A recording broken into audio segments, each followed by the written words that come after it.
আমার মন্ত্র পড়া ও কথা বলা শেষ হতে না হতেই সেই জ্বলতে থাকা বইয়ের আগুনের ওপর এক প্রেতাত্মা হাজির হয়, যার চোখে জ্বলতে থাকে আগুন। তার মাথায় ছিল একটি রাজমুকুট, তবে সেই মুকুটেও দাউ দাউ করে আগুন জ্বলছিল, পুরো যেন আগুনের জ্বলন্ত লেলিহান শিখা। তারপর সেই আগুন ধীরে ধীরে নিস্তব্ধ হয়ে গেল।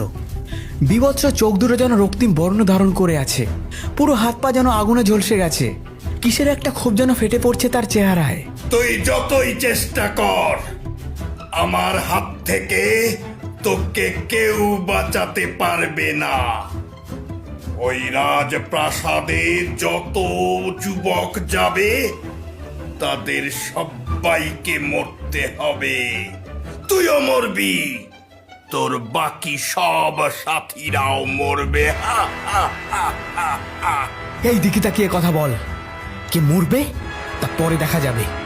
এই তান্ত্রিক, তুই আমার কাজে বাধা দিস না, না হলে তোকে শেষ করতে আমার বেশি সময় লাগবে না।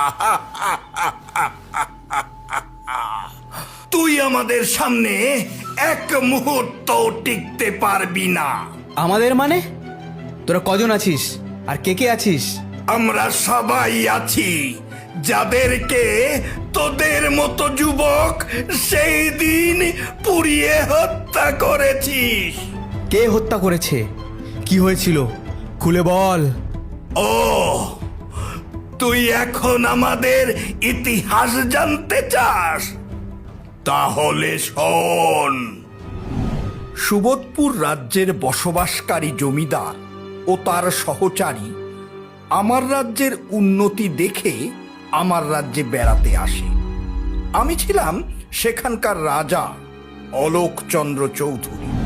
বাইরে থেকে যে কেউ আমার এলাকায় বেড়াতে আসলে তার খবর সবার আগে আমার কানে আসে। তাদের কথা জানা মাত্রই আমি তাদেরকে রাজপ্রাসাদে আমন্ত্রণ করলাম, কারণ বাইরে থেকে আসা প্রত্যেকটা ব্যক্তি আমাদের জন্য মেহমান স্বরূপ। কিন্তু বুঝিনি সেই মেহমানদারিত্ব আমাদের জন্য কাল হয়ে দাঁড়াবে।